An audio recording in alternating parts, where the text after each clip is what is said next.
لوگوں کی نسل چلتی بیٹے سے، میری نسل چلے گی میری بیٹی فاطمہ سے۔ اور آپ نے ارشاد فرمایا کہ سیدہ شباب اہل الجنت الحسن والحسین، جنت کے نوجوانوں کے سردار ہیں حسن اور حسین۔ اور آپ نے فرمایا علی مجھ سے ہے، میں علی سے ہوں۔ اور آپ نے فرمایا فاطمہ بضعۃ منی، فاطمہ میرے جسم کا ٹکڑا ہے، جس نے اسے دکھ دیا اس نے مجھے دکھ دیا، جس نے اسے خوش کیا اس نے مجھے خوش کیا۔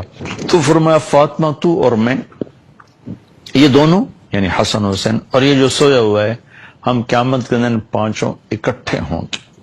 اور آپ نے فرمایا کہ میرے اہل بیت سے محبت کرنا، مجھ سے محبت کرنا ہے، اور میرے اہل بیت سے بغض رکھنا، وہ مجھ سے بغض رکھنا ہے۔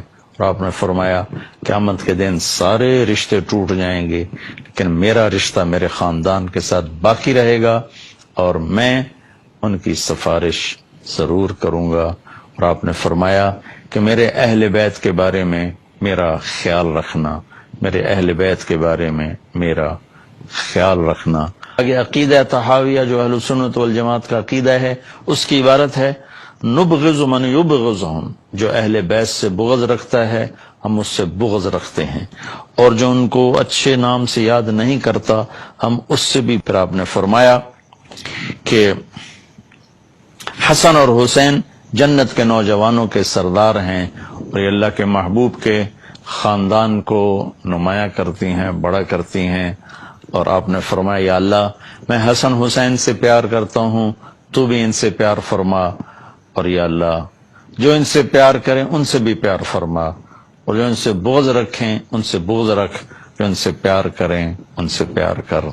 اہل بیت سے محبت نہ کرنا یہ نفاق ہے، منافقت ہے، کفر ہے۔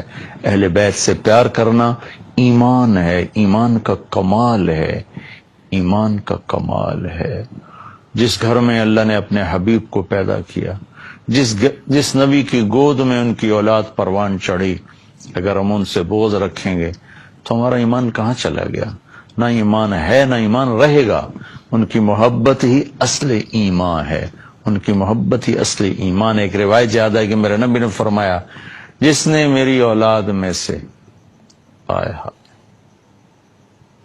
کسی کے ساتھ اچھا سلوک کیا اور میری اولاد کا کوئی فرد اس احسان کا بدلہ نہ دے سکا، غربت کی وجہ سے یا کسی اور وجہ سے، تو قیامت کے دن میں اس کی طرف سے اپنے اس امتی کو اس احسان کا بدلہ دوں گا جو میری اولاد میں نہ دے سکا۔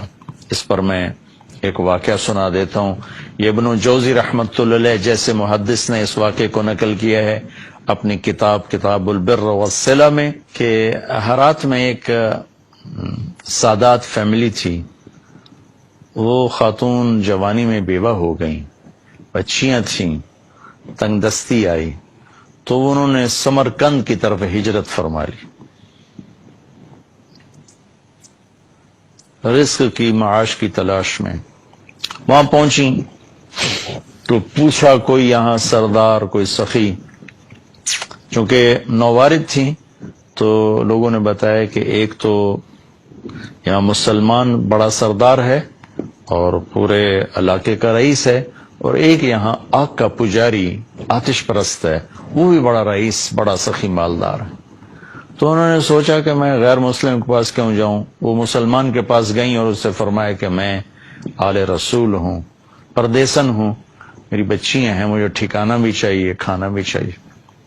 وہ سردار کہنے لگے تیرے پاس کوئی، عام طور پر جو اہل البیت ہے ان کے پاس لکھا ہوا نسب نامہ ہوتا ہے، میں نے کئی گھرانوں میں ماشاءاللہ دیکھا اللہ کے رسول تک ان کے سارے آبا کے نام لکھے ہوئے۔ تو کہا تیرے پاس کوئی سند ہے؟ اس نے کہا بھائی میں تو پردیسی ہوں، غربت کی ماری میں کہاں سے سند دکھاؤں۔ تو وہ کہنے لگا یہاں تو پھر ہر دوسرا آدمی کہتا ہے میں سید ہوں، آل رسول ہوں۔ تو اس نے کوئی اچھا جواب نہیں دیا۔ تو وہ وہاں سے آئیں اور اس آتش پرست کے پاس گئیں، وہ جو آگ کا پجاری تھا، اور اپنا تعارف کروایا۔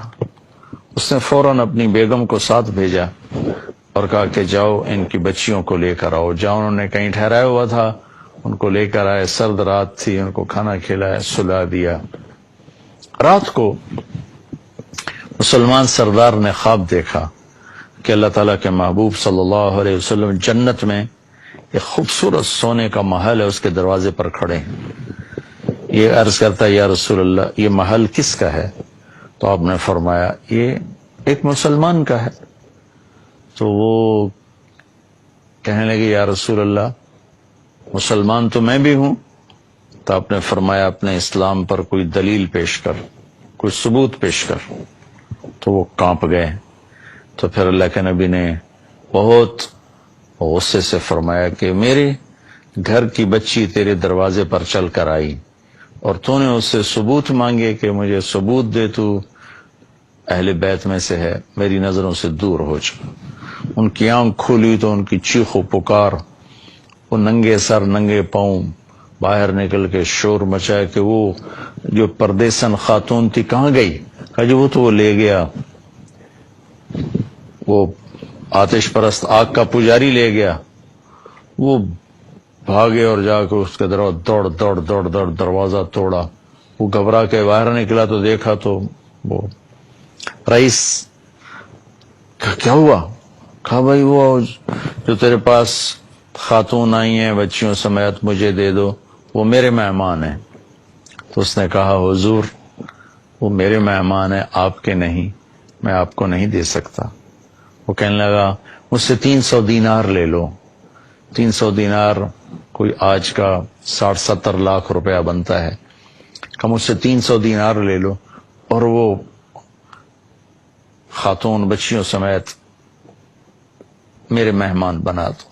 تو وہ رونے لگا، کہا کہ میرے بھائی بن دیکھے کا سودا کیا تھا، اب تو دیکھ چکا ہوں، اب میں تمہیں کیسے واپس کروں؟ کہ میں نے بھی خواب دیکھا جنت کے دروازے پر اللہ کے نبی کھڑے ہوئے تھے، تجھے ڈانٹ پڑ رہی تھی، تجھے کہا جا رہا تھا دور ہو جا۔ اس کے بعد اللہ کے نبی میری طرف متوجہ ہوئے اور فرمایا تو نے میری بیٹی کو ٹھکانہ دیا، چل تو تیرا سارا گھر سب بخشے گئے، سب کے لیے جنت کا اللہ نے فیصلہ کر دیا۔ کہ میری آنکھ کھلی ہے، میں ایمان لا چکا ہوں، میرا سارا گھر کلمہ پڑھ چکا ہے، ہم سب مسلمان ہو چکے ہیں، ہم وہ دولت آپ کو کبھی واپس نہیں کریں گے۔ یہ اہل البیت ہیں، اور یہ کوئی 300-400 سال کے بعد کی نسل ہے، تو حسن حسین کا کیا مقام ہوگا، زین العابدین کا کیا مقام ہوگا، زینب کا کیا مقام ہوگا، فاطمہ کا کیا مقام ہوگا، علی کا کیا مقام ہوگا، عباس کا، جعفر کا، عقیل کا۔ آل و رسول ہیں، حضرت عباس کی اولاد، حضرت علی کی اولاد، حضرت عقیل کی اولاد اور حضرت جعفر کی اولاد۔ ان 4 حضرات کی اولاد کو آل رسول کہا جاتا ہے، اور پھر اس میں سب سے عالی شان ہے جن کا سلسلہ حضرت حسن حسین یعنی حضرت فاطمہ سے چلا۔